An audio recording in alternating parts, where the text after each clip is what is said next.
How's it going, everybody? Welcome back to 2A News Now. And I really do appreciate you taking your time tuning into my video. As always, here at 2A News Now, you get your Second Amendment news, straightforward and to the point with no BS added in. Even though there's been a handful of injunctions against the ATF Pistol Brace Rule, a lot of people are still not purchasing them, and some businesses could go out of business. And one of them is Maximum Defense. The ATF Pistol Brace Rule says that putting a brace on a pistol makes it a short-barreled rifle, even though for about 10 years they said just the opposite. And now that rule is a threat to companies.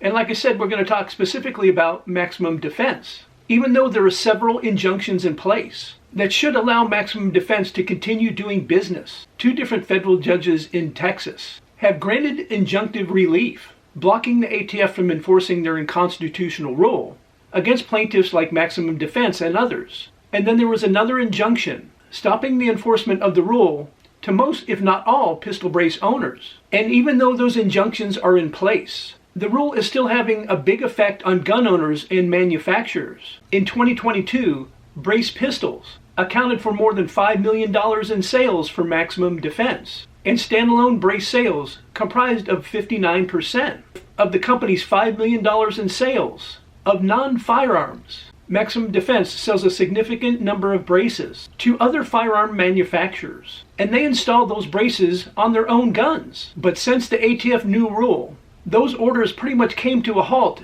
in 2023.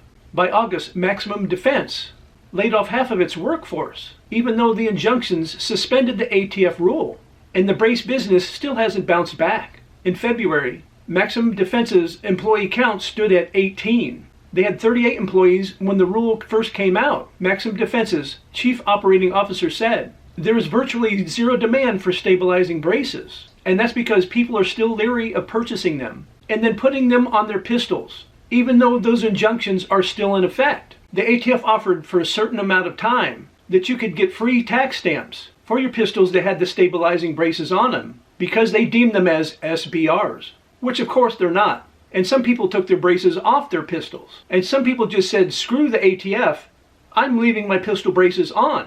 And the big thing that is scaring people off purchasing pistol braces is a risk of spending 10 years in prison for a brace that you purchased lawfully. And it could be months before the Supreme Court of the United States can put a stop to this madness about the pistol brace rule.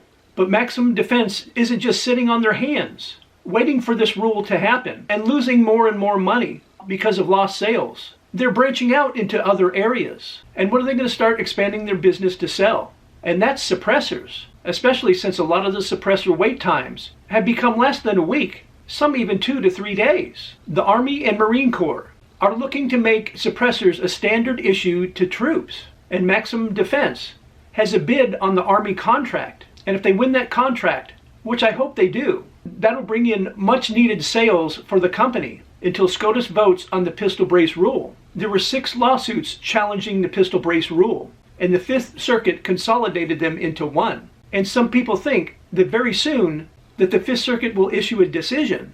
But as all of us know, sometimes it takes a lot of time for these courts to make decisions. And if they take too much time, one or more of these companies could go out of business and or lay off employees. And of course, if that happens, the Biden administration would be very happy. Let me know in the comments section down below what you think about Maximum Defense now getting into the suppressor business.